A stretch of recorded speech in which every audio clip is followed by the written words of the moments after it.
আসসালামু আলাইকুম ফ্রেন্ডস, আজ দেখতে চলেছেন 2020 সালে রিলিজ হওয়া চাইনিজ ড্রামা যার নাম স্লিপিং প্রিন্সেস। এক রাজকুমারী যে 20 বছর আগে মারা গিয়েছিল আর 20 বছর পর কফিন থেকে এক দানব হয়ে বেরিয়ে আসে। এমনকি সে পুরো রাজ্যকে নরক বানিয়ে ফেলে। তার কাছে ছিল এমন শক্তি, সে নিজেকে এক ভয়ানক সাপে পরিণত করে সেই রাজ্যের মানুষদের মেরে ফেলত। রাজ্যের এই অভিশাপ থেকে বাঁচতে সম্রাট মন্ত্রীকে এই দায়িত্ব দেয়, কিন্তু মন্ত্রী নিজেও প্রিন্সেসের সেই শক্তির কাছে হেরে যেতে থাকে আর মন্ত্রীকে হয়ে যেতে হয় অন্ধ। তাহলে এই রাজ্য কিভাবে মুক্তি পাবে এমন অভিশাপ থেকে? আর তাই দেখতে চলেছেন এই ভিডিওতে। ফ্রেন্ডস, আজকের এই ভিডিও অসাধারণ হতে চলেছে, তো দেরি না করে চলুন মুভির এক্সপ্লেন শুরু করা যাক। তো মুভির শুরুতেই ভূতের বাজারে ভেলায় ভাসতে ভাসতে দেখা যায় এক অন্ধকে, আর এর নাম কিউলিং। এমন সময় বিশাল এক রাক্ষসে হাঙর কিউলিং এর উপরে ঝাঁপিয়ে পড়ে। তখনই কিউলিং এর ঘুম ভেঙে যায় আর আমরা কিউলিংকে এক প্রাসাদের বিছানায় দেখতে পাই। তখন সেখানে কিমেং আসে আর কিউলিংকে বলে সম্রাট ডাংহুয়াং এখনই তোমাকে তিয়ানলি প্রাসাদে যেতে বলেছে। এ কথা শুনে কিউলিং জলদি করে রেডি হতে চলে যায়। কিমেং একজন সামুরাই, সে কিউলিং এর বেস্ট ফ্রেন্ড আর কিউলিং একজন রাজকীয় গোয়েন্দা। তার বাবা জিং 20 বছর আগে আগুনে পুড়ে মারা যায় আর তিনি ছিলেন রাজবংশের একজন মহান গোয়েন্দা, এমনকি ডালি প্রাসাদের মন্ত্রী। ফ্রেন্ডস, এই ডালি প্রাসাদকে নিয়ে ঘটবে মুভির রহস্যময় ঘটনা। এরপর কিউলিং জলদি রেডি হওয়ার জন্য তার বিশেষ শক্তিকে কাজে লাগায় আর এই শক্তির মাধ্যমে কিউলিং 1000 ক্লোনে পরিণত হতে পারে। এরপর সে রেডি হয়ে সম্রাটের প্রাসাদে রওনা হয়। এদিকে সম্রাট ডাহুয়াংকে দেখানো হয় সে তার রাজকীয় শিক্ষামন্ত্রী হংয়ের সাথে কথা বলছিল। এমন সময় কিউলিং চলে আসে। সম্রাট কিউলিংকে দেখে খুশি হয়ে যায়। সে বলে, তোমার বাবা একজন মহান গোয়েন্দা ছিলেন আর তুমি তার ছেলে হয়ে এত আরামপ্রিয় হলে কি করে হবে? এরপর সম্রাট কিউলিং এর কাজের উপরে সন্তুষ্ট হয়ে তাকে ডালি প্রাসাদের মন্ত্রীর পদে নিযুক্ত করেন। আর এটা শুনে কিউলিং ঘাবড়ে গিয়ে সম্রাটকে বলে, মহামান্য, আপনি আমাকে এভাবে কেন শাস্তি দিচ্ছেন? আমাকে ওই ডালি প্রাসাদে পাঠাবেন না। তখন সম্রাট বলে, আমি চাই তুমি ওই প্রাসাদে হত্যা হওয়া মন্ত্রী এমনকি নিরপরাধ সৈন্যদের আসল খুনিকে খুঁজে বের করবে। সত্যতা সবাই জানবে কি আছে ঢালি গুহার সেই নিষিদ্ধ দেয়ালে, যেখানে রাখা আছে রাজকুমারী ডিঙের কফিন। কে পুড়িয়ে দিয়েছে এই মানুষদের? আমার স্বপ্নের প্রাসাদে কেন এই অভিশাপ? এটা তোমাকেই খুঁজে বের করতে হবে। তখন আমাদেরকে মুভির 20 বছর আগের সিন দেখানো হয় আর আমরা ডালি প্রাসাদের মন্ত্রী জিংকে দেখতে পাই। সে খুব দ্রুত সৈন্যদের নিয়ে কোথাও রওনা হয়, কারণ জিং জানতে পেরেছে ডালি প্রাসাদের পাশেই এক গুহার খোদাই করার সময় শিল্পমন্ত্রী রহস্যময় এক দেয়ালের সন্ধান পায়। আর সে কাউকে না বলে কিছু সৈন্য নিয়ে ওই দেয়ালের অপর পাশে চলে যায়।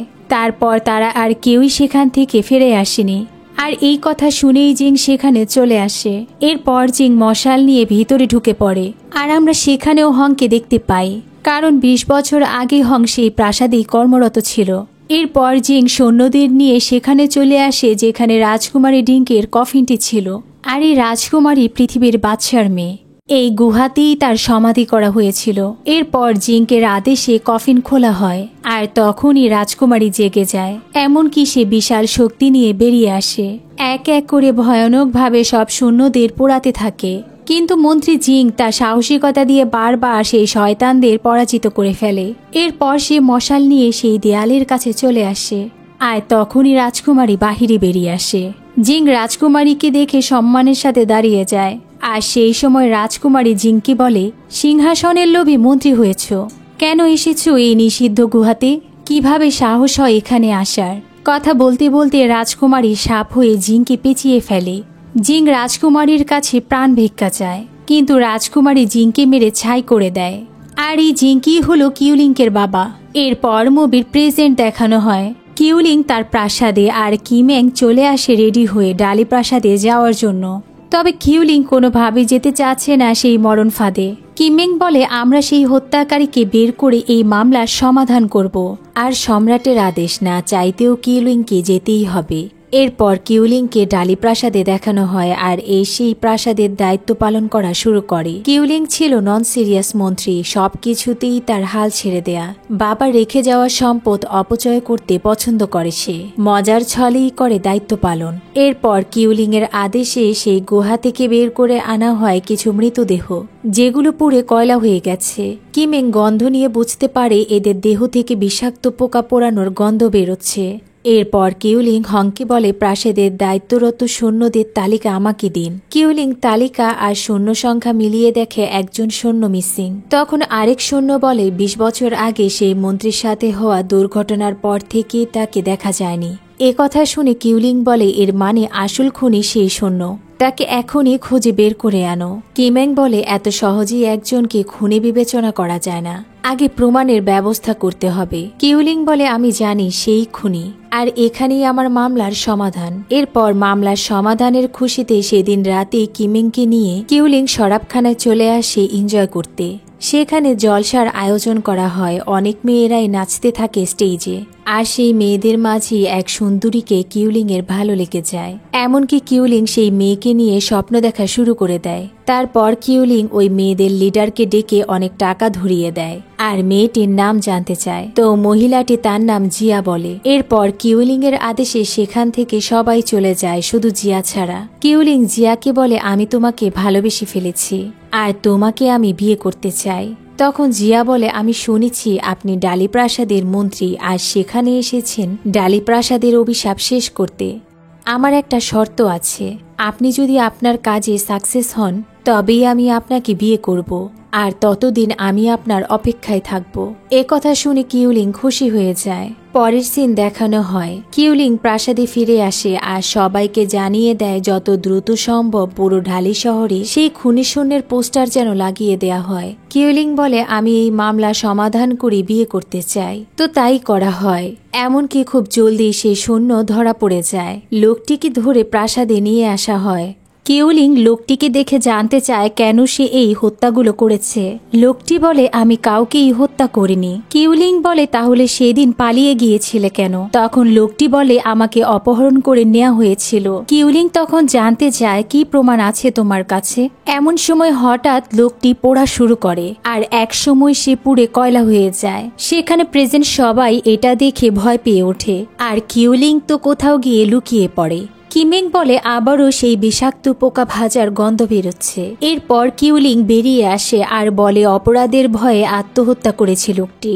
এমনকি কিউলিং খুশি হয়ে যায় মামলার সমাধানের জন্য। মুভির পরের সিনে দেখানো হয় কিউলিং আসে সম্রাটের কাছে আর বলে মহামান্য খুনি ধরা পড়ে মারা গিয়েছে।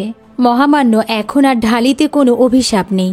সম্রাট বলে তুমি কিভাবে বুঝতে পেরেছো সে খুনি? তখন কিউলিং বলে খুনিকে হং চিহ্নিত করেছে। তখন হং বলে জাহাপনা আপনি ঘোষণা করে দিন ডালি এখন অভিশাপ মুক্ত। এটা মিথ্যে গুজব, আর তাই প্রজাদের জন্য চলুন ডালিতে ঘুরে আসা যাক। তো সম্রাট হংয়ের কথায় রাজি হয়ে যায়। এরপর কিউলিং আবারও সেই শরাবখানায় আসে জিয়ার খোঁজে।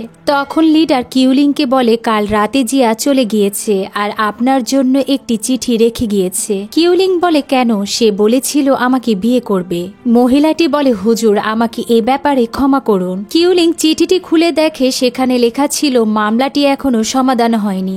এরপর আমরা দেখতে পাই কিউলিং কিমেং আর সৈন্য দল নিয়ে সেই গুহার উদ্দেশ্যে রওনা হয়। সম্রাট আর রাজপুত্র যাবে সেই গুহার ভিতরে, তাই আগে থেকেই কিউলিংকে দায়িত্ব দেয়া হয় গুহার ভিতরে নিজে গিয়ে সব পর্যবেক্ষণ করে আসবে। তো কিউলিং ভিতরে কিমেংকে পাঠায় আর কিমেং সব চেক করে কিউলিংকে জানায় গুহার ভিতরটি নিরাপদ। তখন কিউলিং এর প্রধান সৈন্য তাকে ডেকে বলে হুজুর দেখুন ভিতর থেকে গুহার উপরে দেখা যাচ্ছে, এর মানে আমরা চাইলেই সেই ভিতরের জায়গাটি উপর থেকে খোদাই করেও দেখতে পারি। কিউলিং বিষয়টি উড়িয়ে দেয়। কিছুক্ষণ পরেই কিমেং সুস্থভাবে বাহিরে বেরিয়ে আসে আর এটা দেখে কিউলিং ভরসা পায়, কারণ তাহলে সম্রাট আর তার ছেলেও সুস্থভাবে সুরক্ষিত থাকবে।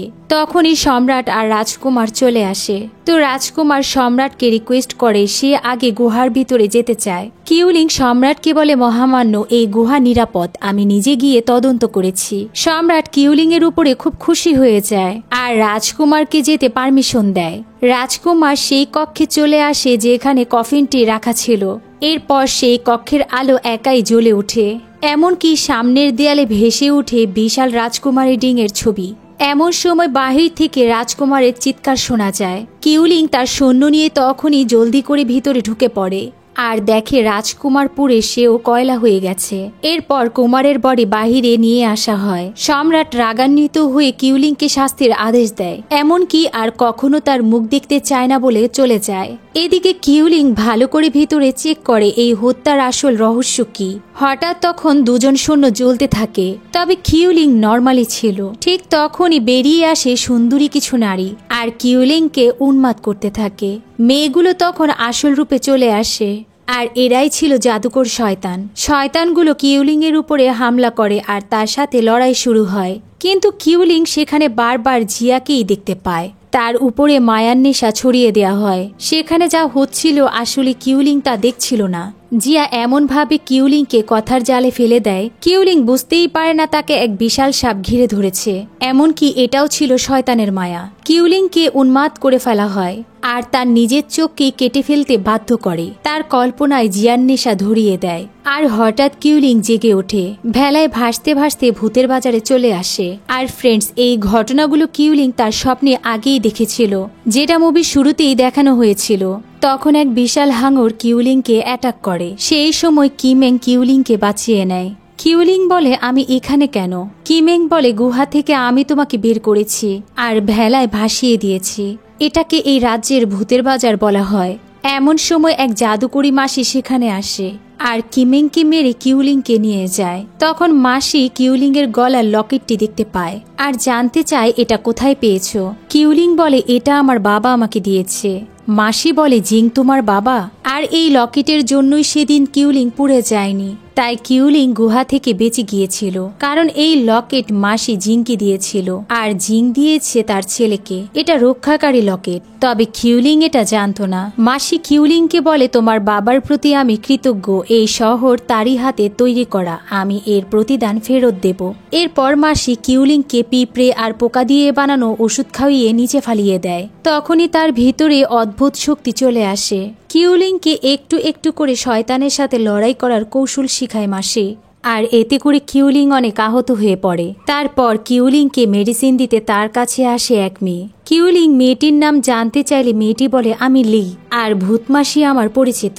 লি এর ভয়েস শুনে কিউলিং বলে, তোমার ভয়েস আমার চেনা লাগে, তুমি সত্যি করে বলো তুমি কে? লি বলে, আমি সত্যিই লি। তখন কিউলিং এর জিয়ার কথা মনে পড়ে যায়। এরপর লি কিউলিংকে মেডিসিন দিয়ে সেখান থেকে বেরিয়ে পড়ে। এভাবে অল্প অল্প করে মাসি প্রতিদিনই শয়তানকে কিভাবে প্রতিহত করতে হবে সেটাই শিক্ষা দেয় কিউলিংকে। আর মাসির সাথে সাথে লি কিউলিংকে অনেক সাপোর্ট দেয়, তার অনেক যত্ন করে। এভাবেই চলতে থাকে। আর কিছুদিন পর কিউলিং শয়তানের সাথে লড়াইয়ের জন্য প্রস্তুত হয়ে যায়। তো একদিন লি আসে কিউলিং এর কাছে। তখন কিউলিং লিকে বলে, আমি দেখতে পারি না, তবে আমার মনের চোখ বলছে তুমি আমার জিয়া। ঠিক তখনই কিছু দস্যু সেখানে হামলা করে। সেই সময় কিউলিং তার ক্লোন পাওয়ারের সাহায্যে এক এক করে দস্যুদের আহত করে হারিয়ে দেয়। কিউলিংকে জিততে দেখে মাসি অনেক খুশি হয়ে যায়, কারণ এই লোকগুলোকে মাসি পাঠিয়েছিল। এরপর সে কিউলিংকে তার লকেটটি ফিরিয়ে দেয়। কিউলিং মাসিকে কৃতজ্ঞতা জানায়। এরপর মাসি তার জাদুর শক্তি দিয়ে কিউলিং এর চোখগুলো ভালো করে দেয়। আর সবার প্রথম কিউলিং লিকে দেখে। এমনকি তখনই সে জিয়া আর লিকে কল্পনা করতে থাকে। কিউলিং লিকে বলে, আসলেই তুমি সে নও। পরের সিনে আমরা দেখতে পাই ভূতের এক বড় উৎসব শুরু হয় আর লি কিউলিংকে পুরো ভূতের বাজার ঘুরিয়ে দেখায়। এমনকি ভূত আর ভূতদের পাওয়ার সম্পর্কে অনেক ধারণাও দেয়। এরপর লি কিউলিংকে বলে, তুমি কি এখনো জিয়াকে ভুলতে পারোনি? কিউলিং বলে, চোখ বন্ধ করলেই তার মুখ ভেসে আসে। আর আমি এমনিতেও এখন ডালি প্রাসাদের মন্ত্রী নই, তার সামনে দাঁড়াবার মুখ আমার নেই। তখন লি বলে, আমার মন বলছে তোমার সাথে অবশ্যই তার আবারও দেখা হবে। কিউলিং বলে, আমি আর সেটা চাই না, কারণ আমার মন এখন অন্য কারো দখলে। লি বুঝতে পেরে সেখান থেকে চলে যায়। এরপর লি কিউলিংকে বাজারের ভিতরে নিয়ে আসে আর পরিচয় করিয়ে দেয় এক জাদুকরি পোকার সাথে। লি বলে, এটা মরিচিকা পোকা। এই পোকার খোলস ওষুধ হিসেবে কাজ করে। এর ক্ষমতায় মানুষকে কল্পনার জগতে নিয়ে যেতে পারে। কিউলিং তখন পোকাকে টাচ করতে নেয় আর লি জলদি করে হাত টেনে তুলে আর বলে এটা খুবই বিষাক্ত, এর আঘাতে তুমি মারাও যেতে পারো। এর আগে তুমি যেই বিষে আক্রান্ত হয়েছিলে সেটা ছিল সোনালী কচ্ছপের বিষ, আর সেটা সারাতে তোমাকে বিষাক্ত পিঁপড়ের ঔষধ দিতে হয়েছিল। কিউলিং লিয়ের কেয়ারিং দেখে অবাক হয়ে ভাবতে থাকে। এরপর লি লজ্জায় সেখান থেকে চলে যায়। লিকে খুঁজতে খুঁজতে কিউলিং নদীর কাছে চলে আসে, আর সেই সময় কিমেং সেখানে হাজির হয়। দুজনই অবাক হয়ে যায়। কিমেং বলে তুমি বেঁচে আছো আর তুমি দেখতে পারছো? কিউলিং বলে তুমি এখানে কিভাবে? কিমেং বলে আমাকে প্রাসাদ থেকে তাড়িয়ে দিয়েছে, আর ডালির প্রাসাদে এখনো মানুষ পুড়ে যাচ্ছে, কোনো কিছুই সমাধান হয়নি। এ কথা শুনি কিউলিং তার মাইন্ড পাওয়ার ব্যবহার করে আর কিমেংকে নিয়ে ডালি প্রাসাদে চলে আসে। মৃত বডি থেকে চামড়া নিয়ে কিউলিং বলে এটা এক ধরনের মরিচা পোকা, এটা ভূতের বাজারে পাওয়া যায়। এর খোসা পুড়ে গেলে এক ধরনের গ্যাস উৎপন্ন হয়, যাকে এই পোকা কামড়িয়েছে তার শরীরে আগুন লাগলে সে পুড়ে ছাই হয়ে যাচ্ছে। কিউলিং আরো বলে এর মানে সেদিন যুবরাজ, মন্ত্রী এদের মৃত্যুর কারণও এই পোকাই ছিল। যাদের হাতে মশাল ছিল তারাই পুড়ে গিয়েছে, কারণ ওই কক্ষটিতে অসংখ্য পোকা রয়েছে। যারাই সেখানে যাচ্ছে সেই পোকা তাদেরকেই কামড়াচ্ছে। শুধু যাদের কাছে আগুন ছিল তারাই ছাই হয়ে গেছে। কিন্তু ওই বিষাক্ত পোকা ওখানে কিভাবে এলো? এরপর তারা কল্পনা থেকে বেরিয়ে আসে। কিমেং বলে তুমি যেহেতু সবটাই জানতে পেরেছো, এখনই সম্রাটকে বিষয়টি জানাও। তখন দেখা যায় সেখানে আড়াল থেকে কেউ ওদের ফলো করছিল। এরপর কিউলিং বলে আগে আমাকে আরো রহস্য বের করতে হবে। কিমেং বলে আমার ধারণা এটা কেন এতদিন হং লক্ষ্য করেনি, সে তো সম্রাটেরই খুব কাছের লোক। তখনই কিউলিং হং এর সব কথাই কল্পনা করে, আর এক এক করে রহস্যগুলো সব বেরোতে থাকে, আর বুঝতে পারে এর পিছনে রয়েছে হং এর হাত। তখনই আগুন লাগার শব্দ, ভূতের বাজার পুড়তে শুরু করে। কিমেং কিউলিং দৌড়ে যায়, সব পুড়ে ছাই। কিউলিং দৌড়ে গিয়ে মাসিকে সেভ করে। মাসি বলে লিকে বাঁচাও, রাজকীয় হং তাকে নিয়ে গেছে, কারণ হং তার বড় ভাই। এ কথা শুনে কিউলিং অবাক হয়ে যায়। মাসি বলে সে আমার কাছে এতদিন লুকিয়েছিল। হং রাজ্যের সাথে বিরোধী করতেই লিকে অনেক বছর থেকে ব্যবহার করছিল, কারণ লি দেখতে রাজকুমারী ডিঙের মতো। তাকে ব্যবহার করতে হং লিকে জাদু দিয়ে বন্দী করে নেয়, তাই লি কিছুই জানতো না, আর তার আসল নাম জিয়া। এ কথা শুনে কিউলিং আরো অবাক হয়ে যায়। মাসি বলে আমাকে সত্যটা জানাতে না করেছিলি? লি এই সবকিছু করেছে সিংহাসনের জন্য, আর এটা জানতে পেরে লি পালিয়ে এসেছিল। এরপর কিউলিং মাসিকে নিয়ে সেখান থেকে বেরিয়ে আসে। এরপর মুভির সিন শিফট হয়, আর আমরা দেখতে পাই জিয়াকে রাজকুমারী সাজিয়ে সম্রাটের কাছে পাঠানো হয়। রাজকুমারীকে দেখে সম্রাট বলে আপনি ফিরে এসেছেন। জিয়া বলে তুমি আমাকে দেখতে কেন ডালি প্রাসাদে যাওনি? এত বছর তুমি কখনো আমাকে দেখতে সেখানে আসোনি। তুমি কি জানো আমি তোমাকে কতটা পছন্দ করি, আর আমি চাই তুমি আমাকে দেখতে আসবে। এই কথাগুলো বলেই জিয়া ভ্যানিশ হয়ে যায়। এরপরেই সম্রাট হংয়ের সাথে কথা বলে আর সব বিষয়গুলো তাকে শেয়ার করে। হং বলে মহামান্য, আমার ভবিষ্যৎ বলছে আপনি সেখানে গেলে ডালি প্রাসাদের অভিশাপ শেষ হয়ে যাবে। আর তাই পরদিনই তারা রওনা হয়ে ডালি প্রাসাদে চলে আসে। সম্রাটকে শেষ করতেই এই সবটাই ছিল হংয়ের প্ল্যান। এরপর ডিঙের ছবিটি দেয়ালে আবারও ভেসে ওঠে, আর সম্রাট আগুন নিয়ে দৌড়ে যায় ছবিটির কাছে। তখনই জিয়া রাজকুমারীর রূপে বেরিয়ে আসে। এই সবকিছুই ছিল হংয়ের জাদুর খেলা। কথা বলতে বলতে জিয়া সম্রাটকে সাপ হয়ে পেঁচিয়ে ফেলে। তখনই কিউলিং এসে সম্রাটকে বাঁচিয়ে নেয়, আর সম্রাটকে বলে মহামান্য, এই খুনের আসল অপরাধী এক ধরনের বিষাক্ত পোকা। এই পোকাটি ঠান্ডা আর শীতল জায়গায় ঘুমন্ত অবস্থায় থাকে।